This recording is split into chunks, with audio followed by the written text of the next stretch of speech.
Arábia Saudita é o maior exportador de petróleo do mundo. O país ocupa uma posição chave.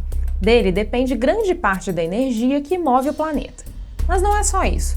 Os sauditas influenciam política e militarmente os rumos de todo o Oriente Médio e da maior parte do mundo islâmico.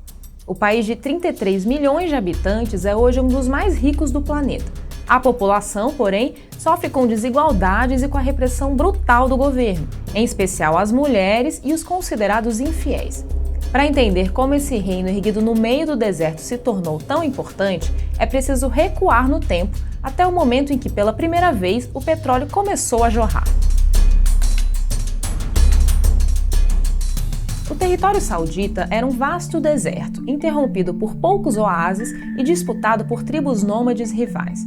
A unificação ocorreu de forma tardia, só em 1932. O responsável por essa conquista foi Abdelaziz ibn Saud.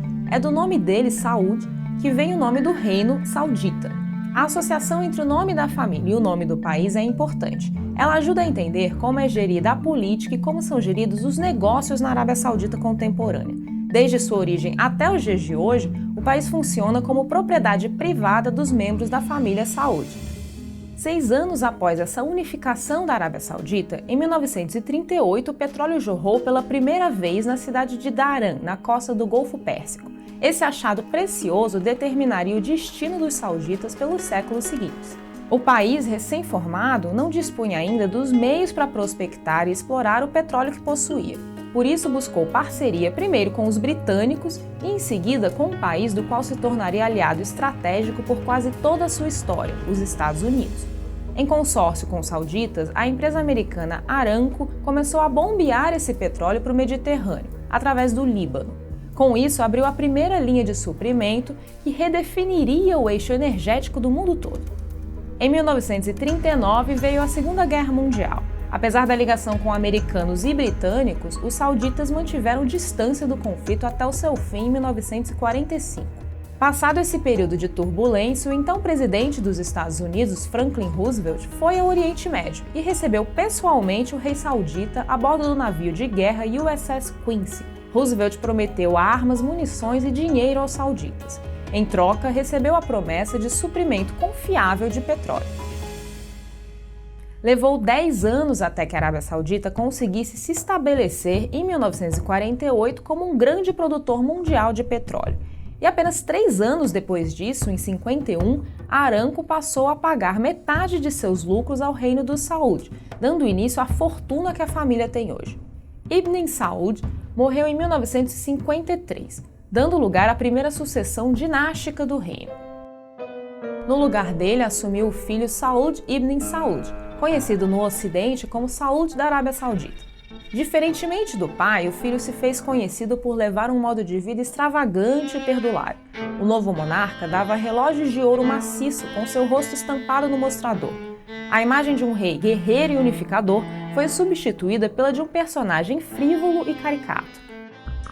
Em 1960, os sauditas fundaram com outros países a OPEP, Organização Mundial dos Países Produtores de Petróleo. A intenção era controlar o preço mundial do produto, aumentando o poder de barganha do Oriente Médio. O período era de Guerra Fria. De um lado, os americanos buscavam atrair o maior número de países para sua esfera de influência capitalista. Do outro, os soviéticos faziam o mesmo na esfera comunista. Para entender onde a Arábia Saudita se situava no meio disso, é preciso entender primeiro a importância que a religião tem no país. A Arábia Saudita é berço do Islã e abriga os 2 lugares mais sagrados dessa religião, Meca e Medina, destinos de peregrinação para todos os muçulmanos do mundo. A religião islâmica foi fundada por Maomé no século VII. Depois da morte do profeta, 2 vertentes do islamismo passaram a rivalizar politicamente, a dos sunitas e a dos xiitas. Os sunitas defendiam que os seguidores de Maomé deveriam liderar o Islã. Os xiitas consideravam que essa tarefa cabia a parentes do profeta. Essa divisão em 2 grandes grupos perdura até hoje. A Arábia Saudita se tornou a nação sunita mais influente do mundo islâmico. Do lado oposto está o Irã, país governado por um regime xiita que, política e militarmente, é o maior rival da Arábia Saudita no Oriente Médio. Dentro do sunismo, a Arábia Saudita é adepta de uma corrente radical chamada wahhabismo. Essa corrente surgiu no século XVIII, pregando uma volta às origens do Islã, ou seja, considera que existe um Islã puro associado aos valores sociais, morais e religiosos do século VII que não devem ser mudados. Na prática, isso leva à discriminação de uma série de grupos, aos infiéis, que são pessoas de outras religiões ou que não têm religião, aos apóstatas, que são os que abandonam a fé islâmica. As mulheres têm seus direitos reduzidos na Arábia Saudita e os homossexuais têm a conduta punida por lei no país. O direito saudita é regido pela Sharia, que é a aplicação da doutrina religiosa no sistema legal. Lá existe pena de morte por enforcamento em praça pública e desmembramento das pessoas condenadas por roubo, além de castigos corporais. O país ocupa as piores posições nos rankings de respeito aos direitos humanos no mundo e tem um governo que restringe quase todas as liberdades civis dos seus cidadãos. O islamismo wahhabista é a religião oficial do país. Ela está intimamente mesclada com a família real e com o Estado saudita. O governo financia a construção de mesquitas dentro do país e também no exterior, e exerce influência até no conteúdo das pregações. Do ponto de vista da organização política, a Arábia Saudita é, portanto, uma monarquia absolutista teocrática. Não existem partidos políticos, oposição organizada e nem uma imprensa livre. Essa característica religiosa sunita e wahhabista explica os problemas que os sauditas tiveram ao longo da história, tanto com os xiitas do Irã como com o movimento nacionalista e pan-arabista. Esse movimento floresceu em países como o Iraque, a Síria e o Egito, nas mãos de líderes laicos ao longo da Guerra Fria. Em 62, o grande rival da família Saud nessa região foi o egípcio Gamal Abdel Nasser. Após lutar contra a influência britânica, o carismático líder nacionalista se converteu em um dos maiores expoentes da corrente socialista e pan-arabista que se contrapunha tanto ao colonialismo europeu quanto à teocracia islâmica. Egito e Arábia Saudita passaram a disputar influência na região. No Iêmen, por exemplo, a monarquia dos Saud defendia a família real, enquanto o egípcio Nasser defendia os republicanos. Os sauditas tinham aversão a qualquer movimento político que ameaçasse o modelo monárquico e dinástico, ou que colocasse em questão a teocracia do Oriente Médio. Qualquer revolução popular ou pedido de democracia fazia soar o alarme do regime. Por isso, naturalmente, a Arábia Saudita sempre manteve distância da União Soviética e do comunismo, que são ateus e anticlericais por definição. Em 64, o extravagante rei Saud foi substituído no trono por seu irmão Faisal, um dos maiores giros políticos que o país experimentaria. Faisal preparou a Arábia Saudita para o século XXI, abrindo novas escolas e universidades e permitindo o acesso das mulheres à educação. Ele também aboliu a escravidão do sistema legal, sendo um dos últimos países do mundo a fazer isso. Em 73, Faisal já tinha domínio total sobre os campos de petróleo do país. A cooperação operacional com os americanos tinha ficado para trás nos anos 50. A OPEP estava criada e os sauditas administravam por conta própria o que viria a ser sua maior arma. Foi no ano de 73 que os governos do Egito, da Síria e do Iraque atacaram o Estado de Israel para reivindicar territórios em disputa desde os anos 40, no que ficou conhecida como a Guerra do Yom Kippur. A Arábia Saudita não entrou no conflito de forma convencional como seus vizinhos. A família Saud fez uso pela primeira vez do petróleo como uma poderosa arma de guerra. Os sauditas fecharam a torneira do petróleo para os Estados Unidos e outros países que apoiaram Israel, levando à primeira grande crise mundial do setor. O preço do barril de petróleo chegou a subir 400% em 5 meses, e o produto sumiu dos postos de combustíveis dos Estados Unidos e da Europa. Mas foi um episódio aparentemente insignificante que mais marcou seu reinado. Foi Faisal quem permitiu a introdução da televisão na Arábia Saudita em 1965. A novidade enfureceu os líderes religiosos, defensores de um islamismo imutável e atado aos valores do século VII. Um sobrinho de Faisal participou de uma das marchas contra a televisão e acabou morto por um policial, que não sabia que o jovem era parte da nobreza saudita. Em 75, o rei Faisal foi assassinado. O irmão do jovem, morto nos protestos contra a televisão 10 anos antes, pediu uma audiência com o rei, sacou uma arma e disparou na cabeça de Faisal. No lugar dele, ascendeu ao trono Khalid bin Abdulaziz Al Saud. 4 anos após assumir, em 79, Khalid da Arábia Saudita, como ficou conhecido no Ocidente, viu eclodir uma revolução sem precedentes no vizinho Irã. A gente tem inclusive um vídeo aqui do Nexo sobre essa história que vale a pena ver depois. A Revolução dos Estudantes, capturada em seguida pelos clérigos xiitas, derrubou o Shah do Irã e marcou uma guinada conservadora nos rumos do país persa. Temendo um movimento semelhante, o regime saudita apertou o controle diante de qualquer sinal de dissidência interna.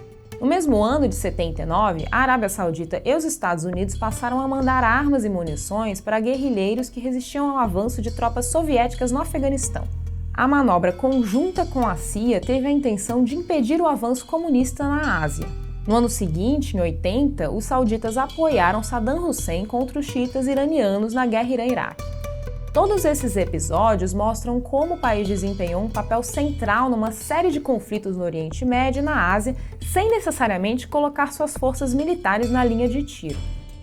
Em 82, Khalid morreu de parada cardíaca e foi substituído por Fahd bin Abdul Aziz Al Saud, ou Rei Fahd da Arábia Saudita. Em 1990, o presidente iraquiano Saddam Hussein invadiu o vizinho Kuwait. Com medo de ameaça semelhante, Fahd tomou uma decisão que marcaria a história saudita para sempre. Ele aceitou hospedar em seu território mais de 5.000 militares americanos mobilizados para a Guerra do Golfo, iniciada contra o Iraque de Saddam Hussein naquele mesmo ano. A Arábia Saudita sempre foi considerada solo sagrado da religião muçulmana. Por isso, a presença de tropas infiéis foi tida como uma afronta imperdoável pelas franjas mais radicais do wahhabismo sunita. Foi dessa resistência que surgiu o núcleo responsável pelo atentado de 11 de setembro de 2001 contra os Estados Unidos. Essa onda veio numa escalada. Em 95, um atentado contra um campo de treinamento militar americano em Riad, capital da Arábia Saudita, deixou 7 mortos. Em 96, um atentado à bomba contra as Torres Khobar, um conjunto comercial frequentado por estrangeiros em Riad, deixou 19 americanos mortos. Por fim, em 2001, ocorreram os ataques às Torres Gêmeas em Nova York. Dos 19 envolvidos na ação, 15 eram sauditas, incluindo o líder da facção terrorista Al-Qaeda, Osama Bin Laden. Bin Laden era parte de toda uma geração de guerreiros afegãos conhecidos como mujahedins, que haviam sido treinados e municiados pela CIA para resistir à investida soviética no Afeganistão nos anos 80. O rei Fahd sofreu um derrame em 2005 e acabou substituído por Abdullah bin Abdul Aziz Al Saud. O novo rei se dedicou a diversificar as relações sauditas com a Índia e a China, enquanto se esforçava para controlar os setores mais radicais do wahhabismo e para normalizar as relações com os Estados Unidos. Seu reinado durou apenas 10 anos. Ele foi substituído em 2015 pelo atual rei da Arábia Saudita, Salman bin Abdulaziz Al Saud, que pouco controle exerceu sobre o país. Quem emerge com força por trás de Salman é o jovem príncipe Mohammed bin Salman, conhecido pela sigla MBS das iniciais do seu nome. Em 2017, MBS apareceu no noticiário ocidental após promover o expurgo de 11 príncipes. Sem uma imprensa livre na Arábia Saudita, é impossível saber exatamente o que aconteceu. MBS fala numa limpeza contra a corrupção na família real, mas muitos acreditam que ele tenha agido para eliminar possíveis concorrentes internos na família. Essa forma violenta de agir apareceu novamente em 2018, quando agentes sauditas mataram e cortaram em pedaços o corpo do jornalista Jamal Khashoggi. O assassinato aconteceu dentro do consulado da Arábia Saudita em Istambul, na Turquia, onde Khashoggi havia ido resolver trâmites burocráticos. O jornalista, que escrevia para o jornal americano Washington Post, era um conhecido crítico do regime saudita e da família Saud. O príncipe herdeiro reconheceu a responsabilidade do Estado no ocorrido, mas disse que não ordenou e não teve participação no crime.